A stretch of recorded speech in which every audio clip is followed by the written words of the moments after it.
হল মুস্তাক আনফর সাহেব দুবাই থেকে ভিডিও কল জুবিনদার মিসেস রে কিতা কইলা সম্পূর্ণ ভিডিওটা শুনবা আপনারা ভিডিওটা শুনিয়া শেয়ার করে দিবা আর আজকে সুদূর দুবাই থেকে জমিয়তর প্রেসিডেন্ট মুস্তাক আনফর সাহেব জুবিনদার মিসেসর লগে ভিডিও কল মাতিছুন আর কিতা মাতিছুন সম্পূর্ণ ভিডিওটা শুনিয়া শেয়ার করে দিবা মই মুস্তাক আনফর সাবির আনফৰৰ দাদা মই হয় হয় হয় এই সাতপুৰেৰ ঘৰত আহিছিলে বুধাই আহিছিলে আমাৰ ঘৰত আমি গৈছিলো ভালে আছে আপনাৰ আমি সব ভালে আছো সাবিৰ সবে আমি দুবাই আছো তবে কি কৰিম আৰু তবে আমাৰ ঘৰত আপুদা নিছে আমি মৰমা হতম সব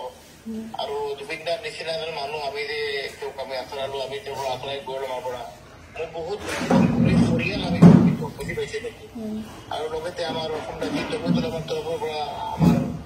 সব আহিছে আপোনাৰ তাত আৰ একো ক'বলগীয়া নাই আমাৰ আকৌ আমি আপোনাৰ লগত সদায় আছো আপোনাৰ থাকিম আপুনি তো দাদা আমাৰ পৰিয়ালৰ নিচিনা আছিলে আৰু মাজতে আমাৰ ছবিৰ সৰু বাই গৈছিলে আপোনাৰ মুম্বাই তেওঁ নিজে ৰান্ধি আপোনাৰ বিৰিয়ানী বনাই খুৱাইছিলে বুজি পাইছিলে আৰু মোবাইল দুবাই আহিলেও আমাৰ ঘৰত থাকিছে তেওঁ বুজাই গ'লে আমাৰ ঘৰত থাকিছে তেওঁ আমি বুজাইতো থাকিছো আপোনালোকৰ ঘৰত আমাৰ ঘৰত থাকিছে আপোনাৰ ফটো আছে মোৰ দেখতে মোৰ তাত ফটো আছে গোটেই মোৰ আনফৰ পৰিয়ালৰ পৰা আপোনাৰ আমি সমবেদনা জ্ঞাপন কৰিছো আৰু লগতে আমাৰ জমিয়তৰ আমাৰ তৰফৰ পৰা আমি সমবেদনা জ্ঞাপন কৰিছো নমস্কাৰ ধন্যবাদ আহিলে মই দুবাই আছো মই আহিলে আপোনাৰ ঘৰত আহিম নিশ্চয় আহিব দাদা ধন্যবাদ হল ৰাজ্যিক জমিয়ত থেকে জুবিনদাৰ মিসেসৰ কাছে সম্বৰ্ধনা পত্ৰ দেওয়া হয়েছে।